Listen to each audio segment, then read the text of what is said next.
మరి ఏం చేసాడు రేవంత్ రెడ్డి మరి? ఓకే, ఏం పేరన్నావు? జక్కుల యాదగిరి. జక్కుల యాదగిరి, మంచిది. ఈ అవ్వకి జరా మళ్ళా మళ్ళీ వాళ్ళేనా? అరే నీ అవ్వ ఇదేం పంచాయతీ. ఏం పేరమ్మా? ఏం లచ్చవా? శామంతుల లచ్చవా? లచ్చవా ఎంత లోన్ ఉన్నది? బ్యాంకులో రుణమాఫీ అయిందా? అయింది సార్. ఎంత అయింది? 1,00,000. రైతు బంధు పడ్డదా? రైతు బంధు ఆమెకు తెలిసినట్లేదు. నీ పక్కకుంటే ఆమెకి ఇక నీకు వినబట్టలేనట్టుంది.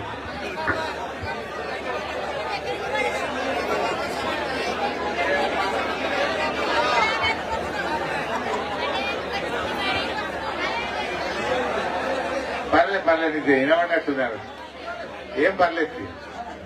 రైతు బంధు తెలంగాణలో ఎవరో వల్లే ఇంకా.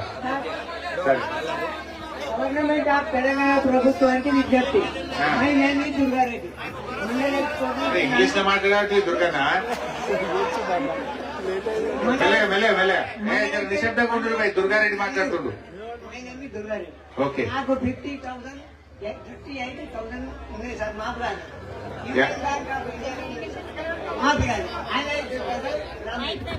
58,000 అప్పు ఉంది నీకు. ఉన్నా సార్. కాలే. ఏమన్నాడు? బ్యాంకుకు పోతే ఏఈఓ దగ్గర పోమన్నాడు. రైతు వేదిక ఏఈఓ దగ్గర పోతే ఏఈఓ గారు ఏమన్నారు, సరే మాకు ఆదేశాలు రాలేదు, గవర్నమెంట్ ఇచ్చే ఆదేశాలు వస్తే నేను చెప్తా ఉన్నారు. బ్యాంకు వచ్చాను సార్. మరి 1,00,000 లోపు అయిపోయింది అన్నారు కదా. నాకు కాలేదు సార్. 58,000 ఖాళీగా 1,00,000 ఎక్కడ అయింది సార్? బ్యాంక్ వాళ్ళు ఏమంటారు? బ్యాంక్ వాళ్ళు ఏమంటారు? అక్కడి నుంచి ఏమన్నా వచ్చేది ఆర్డర్ వస్తుంది నేను చెప్తాం. ఇప్పుడు 11వ నెల రెన్యువల్ ఉన్నది, రెన్యువల్ చేయి, ఆ తర్వాత విషయం. లేకపోతే రెన్యువల్ చేయకపోతే అపరాధ వడ్డీతో పడుతుంది బ్యాంక్ వాళ్ళు చెప్తాం సార్. ఇక రుణమాఫీ లేదు, మళ్ళీ ఉంటే అపరాధ వడ్డీ. మళ్ళీ రైతు బంధు లేదు. రైతు ఎన్ని ఎకరాలు నీకు? 1 ఎకరం 1 గుంట సార్. ఎకరం గుంట. 1 ఎకరం. కేసీఆర్ ఉండగా ఎన్ని వస్తుండే పైసలు? 5,100 చిల్లర వచ్చుతారు. పక్క వచ్చుతారు. పంటకి యాసంగి వానకాలం వచ్చుతారు. ఇప్పుడు 2 పంటలకు లేదు.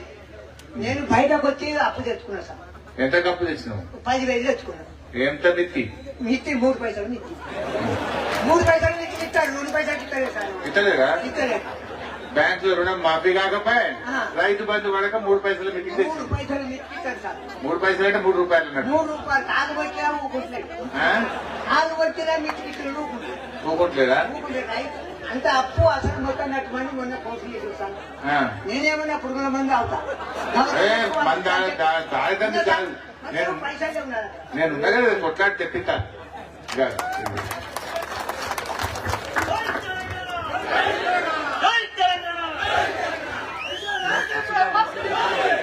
ఆగుబెట్టి నీ పేరు చెప్పా.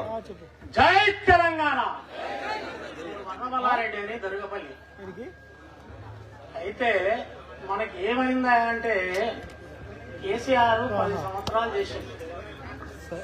ఈ 10 సంవత్సరాల రాజకీయాన్ని పడగొట్టడానికి కాంగ్రెస్ పార్టీ నానా అబద్దాలు ఆడి గెలవడనుకున్న వాళ్ళు గెలిచిరు, వాగ్దానాలు చేసిండు. ఆయన పుణ్యం.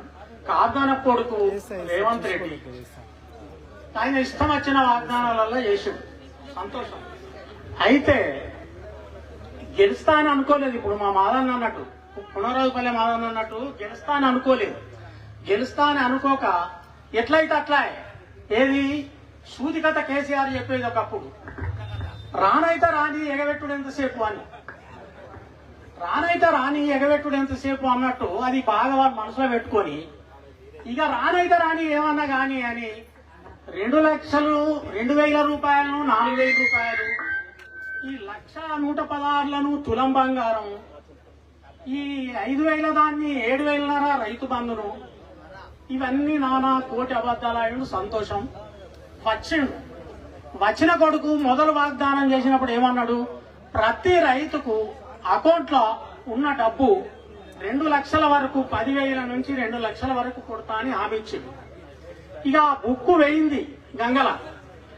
దాని తర్వాత రేషన్ కార్డుకి వచ్చింది. ఇక రేషన్ కార్డుకి ఎందుకు వచ్చిందా అంటే, ఒక రేషన్ కార్డు మీద అయ్యకుంటది, కొడుకుంటది, పిల్లలకి ఉంటది, మొగనికి ఉంటది. ఇవన్నీ నేను కొడుకుగాను ఒక రేషన్ కార్డు మీద ఎందరాన్ని అని 2 లక్షలు ఇస్తా అన్నాడు.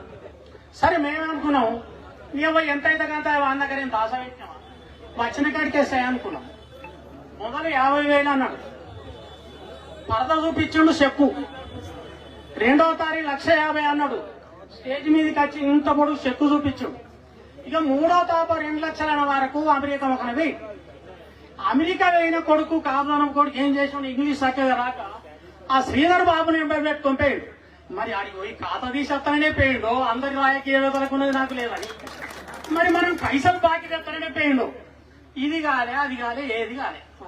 వచ్చుడే ఏమంటాడు అంటే మన ఇయ్యలేనోడు కావాలి, ఆవలేనంటే పోయిన వత్తనే హరీష్ రావుకు సిగ్గుందా శరముందా ఏది ఉందా అది ఉందా అట్లా 2 లక్షలు చేసేస్తానని పర్వ చూపించాడు. 2 లక్షల రూపాయలు చూపిస్తానంటే